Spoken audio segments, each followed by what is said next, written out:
শিক্ষার্থী বন্ধুরা, আজকের পর্বে সবাইকে স্বাগত। তো তোমাদের গণিত বই থেকে দ্বিতীয় অধ্যায় সি টু ফাংশন অনুশীলনী 2.1-এর 8 নম্বর এই 8 নম্বর যে সমস্যাটি তোমরা দেখতে পাচ্ছ। তো এখানে মোট 8-এর ক, খ এবং গ তিনটি সমস্যা রয়েছে। তো প্রথমেই আমরা এই 8 নম্বর যে ক সমস্যাটি আছে, 8-এর ক। তো পি একটি সেট যার উপাদান হচ্ছে এ, কিউ একটি সেট যার উপাদান বি, সি হলে পি ক্রস কিউ এবং কিউ ক্রস পি এর মান নির্ণয় করো। তো এখানে কার্তেশীয় গুণজ বলা হয় এগুলোকে, পি ক্রস কিউ, এটা হচ্ছে পি এবং কিউ এর কার্তেশীয় গুণজ, এবং এখানে কিউ এবং পি এর কার্তেশীয় গুণজ নির্ণয় করতে হবে। তো প্রথমে আমরা দেওয়া আছে লিখবো, বরাবরের নাই আমাদের এই অবশ্যই লিখতে হবে, এগুলো দেওয়া আছে যেটা সেটা অবশ্যই শুরুতেই লিখতে হয়।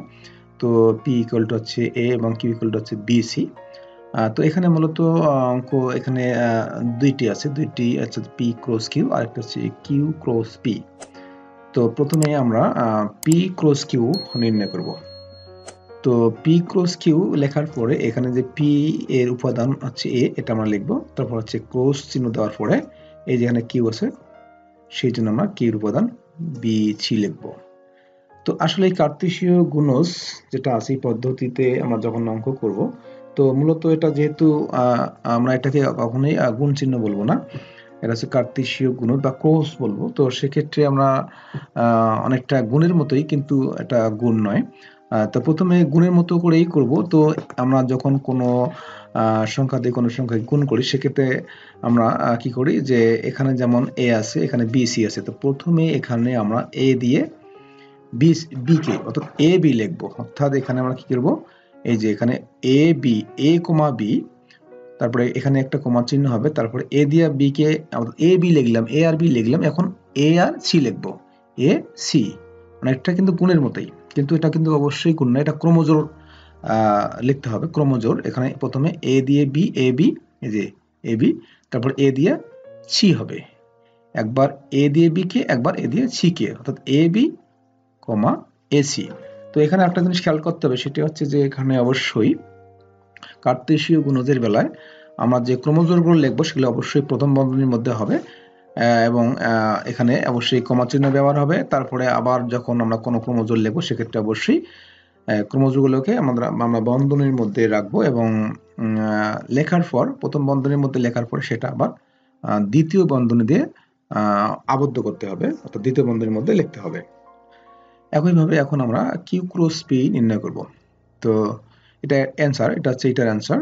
তারপরে আমরা লিখবো কিউ ক্রস পি। তো যেহেতু কিউ প্রথমে আছে, তো আমরা কিউ এর উপাদানগুলো লিখবো বি, সি, তারপরে হচ্ছে ক্রস চিহ্ন দেওয়ার পরে এখানে যেহেতু পি আছে, পি এর উপাদান এ লিখবো। একইভাবে আমরা এখন কি করব, বি দিয়ে এ কে, বি এ, বি দিয়ে এ কে যখন লিখবো, বি এ লিখবো, তখন আবার কি করব, সি দিয়ে লিখবো, সি এ। তাহলে বি এ সি এ, তাহলে লিখতেছি আমরা কি বি এ, এই যে প্রথম বন্ধনীর মধ্যে লিখবো বি এ কমা চিহ্ন দিয়ে, তারপরে হচ্ছে এটা হয়ে গেল, তারপরে সি দিয়ে এ কে, বি দিয়ে একবার এ কে লিখবো, তো বি এ, আর একবার লিখবো সি এ। তো অবশ্যই প্রথম বন্ধনীর মধ্যে লিখবো। এখানে আরেকটা জিনিস বলে রাখা দরকার, সেটা হচ্ছে যে অনেকেই হয়তো এভাবে করতে পারে যে আমরা এটাকে বি এ না লিখে এ বি লিখি, সাজিয়ে লিখি, যে এ প্রথমে বি পরে।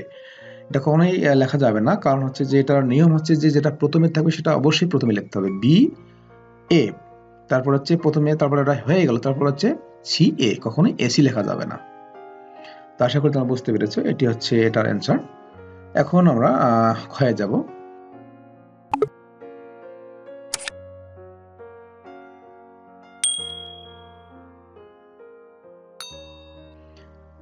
একইভাবে আমরা এখানেও কার্তেশীয় গুণজ আছে, তবে এখানে তার আগে আমাদের এখানে এ এবং বি এর ইন্টারসেকশন অর্থাৎ সেট নির্ণয় করতে হবে। তো এখানে আমরা দেওয়া আছে, অবশ্যই লিখবো, দেওয়া আছে লেখার পরে এখানে মোট তিনটি সেট আছে। একটা আছে এ সেট যার উপাদান হচ্ছে 3 4 5, বি আর একটি সেট যার উপাদান হচ্ছে 4 5 6, এবং সি একটি সেট যার উপাদান হচ্ছে এক্স ওয়াই। তো মূলত এটি অঙ্ক, এটার মান নির্ণয় করতে হবে। তো এটার মান নির্ণয় করার জন্য প্রথমে আমাদের যে কাজটি করতে হবে সেটা হচ্ছে কি, এই যে প্রথম বন্ধনীর মধ্যে যেটা আছে সেটা আমরা এটার মান আমরা বের করে নেব। অর্থাৎ প্রথমে আমরা এটার এ ইন্টারসেকশন বি, অর্থাৎ এ সেট বি, অর্থাৎ এ এবং বি এর সেট নির্ণয় করতে হবে। তো প্রথমে এখানে এ আছে, তাহলে এর উপাদান লিখবো যে এখানে 3 4 5, তারপরে ইন্টারসেকশন চিহ্ন দিয়ে বি আছে, তাহলে বি এর উপাদান লিখবো, বি এর জায়গায় 4 5 6, এখানে 4 5 6 লিখেছি। এখন আমরা এটার কি করব, ইন্টারসেকশন অর্থাৎ ছেদ নির্ণয় করব। তো ছেদ আমরা এর আগের পর্বে শিখেছি ছেদ কিভাবে নির্ণয় করে, তারপর যারা এর আগের ভিডিও দেখোনি তাদের জন্যই মূলত আমি এখন আলোচনা করব। তো ছেদ হচ্ছে যে দুইটি সেটের মধ্যে যে উপাদানগুলো কমন সাধারণ অর্থাৎ দুই জায়গায় থাকবে সেটি মূলত ছেদ। তাহলে এখানে আমরা দেখতে পাচ্ছি যে এখানে 4 5 অর্থাৎ 4 এখানেও আছে এখানেও আছে 4 লিখবো, 5 এখানেও আছে এখানেও আছে 5 লিখবো, বাকিগুলো কিন্তু বাদ যাবে। তাহলে মানে এখানে অবশ্যই দুইটা সেটের মধ্যে যে উপাদানটা থাকবে সেটা এখানে লিখবো আমরা। আশা করি বুঝতে পেরেছো। এখন আমরা মূল অঙ্কে যাব, অর্থাৎ আমরা এটা হচ্ছে মূলত অঙ্ক। তো A intersection B cross C লেখার পরে আমরা এ ইন্টারসেকশন বি আমরা আগে এখানে বের করেছি। তো এ ইন্টারসেকশন বি এর উপাদান পেয়েছি 4 5, এখানে 4 5 লিখেছি। ক্রস চিহ্ন দেওয়ার পরে এখানে সি আছে, তো সি এর উপাদান আছে এক্স কমা ওয়াই, তাহলে এক্স ওয়াই লিখবো। লেখার পর এখন আমরা ওই আগের নিয়মেই আমরা কিন্তু এটা করব, কার্তেশীয় গুণজ। তো কি করব, 4 দিয়ে কি করব, আমরা যেমন গুণ করি 4 দিয়ে একবার x কে, তারপর 4 দিয়ে আরেকবার y কে, লেখা শেষ, তারপরে 5 দিয়ে x, তারপর হচ্ছে 5 দিয়ে y।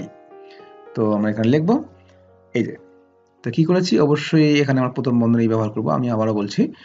এবং এই যে আমরা ক্রমজোড়, এগুলো হচ্ছে ক্রমজোড়, এগুলোর মাঝখানে কিন্তু কমা চিহ্ন অবশ্যই ব্যবহার করতে হবে, এবং তারপরে একটা ক্রমজোড় আর একটা ক্রমজোড় থেকে আলাদা করার জন্য অবশ্যই এখানেও কমা চিহ্ন ব্যবহার করতে হবে। সেটের ক্ষেত্রে আমি মনে করি যে অবশ্যই বন্ধনী, যেখানে যে বন্ধনী দেওয়া দরকার এবং কমা চিহ্ন অবশ্যই স্পষ্ট করে দিতে হবে। অনেক সময় আমরা তাড়াহুড়ো করতে গিয়ে দেখা যায় কমা চিহ্ন অনেক সময় ফুল স্টপ বা এরকম কিছু হয়ে যায়, সেক্ষেত্রে কিন্তু সেটের ক্ষেত্রে এটা কিন্তু ভুল ধরা হয়। তাহলে আমরা কি করেছি, 4 দিয়ে 4x, এই যে 4x, তারপরে 4 দিয়ে y, 4x, তারপর হচ্ছে 4y, এই যে 4y শেষ। এখন 5 দিয়ে 5x 5y, এই যে 5y। তো এটি হচ্ছে এই খ নম্বর সমস্যার সমাধান। এরপরে আমরা গ নম্বর যে সমস্যাটা আছে সেটি করব।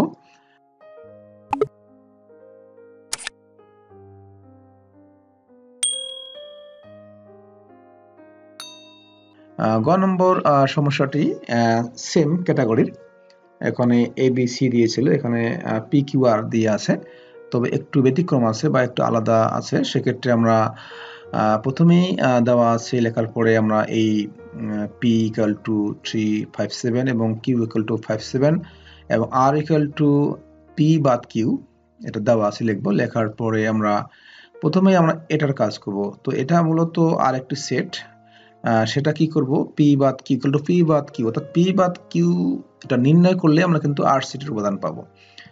সেক্ষেত্রে আমরা এখানে লিখব আর ইকুয়াল টু পি বাদ কিউ, লেখার পরে এখানে আমরা এই যে এখানে পি আছে, পি এর উপাদানগুলো লিখবো। এই যে পি আছে, পি এর উপাদান আছে 357, এখানে 357 লিখেছি। বাদ চিহ্ন দেওয়ার পরে এখানে কিউ আছে, এই যে কিউ এর উপাদান হচ্ছে 57, এখানে লিখবো। তো লেখার পর এখন এটাও কিন্তু আমরা পূর্বের ভিডিওতে বা আমি করে দেখেছি বা এর আগের অঙ্কতে কিন্তু ছিল, বাদ অর্থাৎ এখানে পুরো সেট কিভাবে করে। তো এখানে তো খুব সহজ বিষয় একটা, যে এটা বলছে যে এই সেট বাদ এই সেট, অর্থাৎ 357 বাদ 57, এখানে বাদ মানে বাদ দিতে হবে।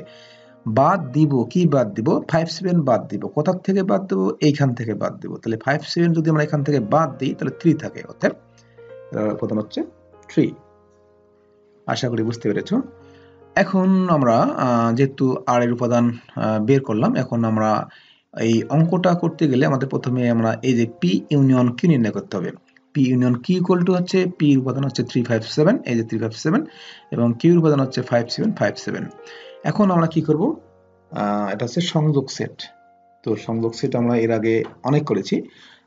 সংযোগ সেট হচ্ছে কি, যে এই সেটের ক্ষেত্রে যখন দুইটা সেটের মধ্যে আমরা সংযোগ সেট নির্ণয় করব, তখন আমরা সংযোগ সেট নির্ণয় করার জন্য আমরা কখনোই কোনো উপাদান বাদ দিব না বা কোনো উপাদান একাধিকবার লিখব না। আমি আবার বলছি যে এখানে এই যে উপাদানগুলো আছে দুই সেটের মধ্যে, এই উপাদানগুলো একটা উপাদান আমরা বাদ দিব না, আবার কখনোই একাধিকবার বা ডাবল লিখব না, এবং অবশ্যই ছোট থেকে বড় সাজিয়ে লিখব। তাহলে এখানে যেহেতু বাদ দেওয়া যাবে না, আবার ডাবল লেখা যাবে না, তাহলে আমরা এবং সাজিয়ে লিখতে হবে, তাহলে আমরা 3 থেকে শুরু করি। 3 3 5 7। তাহলে এখানে কিন্তু আমরা বাদও দিলাম না, দুইটা সেটের মধ্যে এখানেও 3 5 7 3 5 7, এখানে 5 7।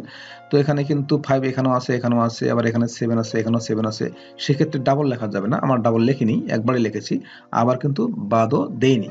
অর্থাৎ এটি হচ্ছে এই পি ইউনিয়ন কিউ সংযোগ সেট। এরপরে আমরা এই অঙ্কটা আমরা লিখবো এখন, পি ইউনিয়ন কিউ ক্রস আর। তাহলে পি ইউনিয়ন কিউ হচ্ছে 3 5 7, এখানে 3 5 7 লিখবো, ক্রস দিয়ে আর এর উপাদান হচ্ছে এখানে আমরা পেয়েছি এই যে 3, এখানে 3 লিখেছি। তো এটা কি হবে তাহলে, যেহেতু কার্তেশীয় গুণজ, তাহলে আমরা 3 প্রথমে লিখবো, 3 3 লেখা শেষ, তারপরে 5 দিয়ে 5 3, তারপরে 7 3। তো এখানে লিখবো প্রথম বন্ধনীর মধ্যে, লেখার পরে আমরা দ্বিতীয় বন্ধনী ক্লোজ করে দেব, আবদ্ধ করে দেব। তাহলে 3 3, তারপরে কমা দিব 5 3 5 3, তারপরে 7 3। তাহলে অবশ্যই যেটা প্রথমে আছে প্রথমেই লিখতে হবে, এই যে 3 3, তারপরে 5 প্রথমে আসে, তারপরে 3 5 3, তারপরে 7 প্রথমে আছে 7 3 7 3। তো এটি হচ্ছে গয়ের সমাধান। তো শিক্ষার্থী বন্ধুরা, এই ছিল আজকের এই টিউটোরিয়ালের 3টি সমস্যার সমাধান। আশা করি তোমরা বুঝতে পেরেছো। তো এতক্ষণ থেকে আমার সঙ্গে থাকার জন্য সবাইকে ধন্যবাদ। সকলের জন্য আমি শুভ এবং মঙ্গল কামনা করছি।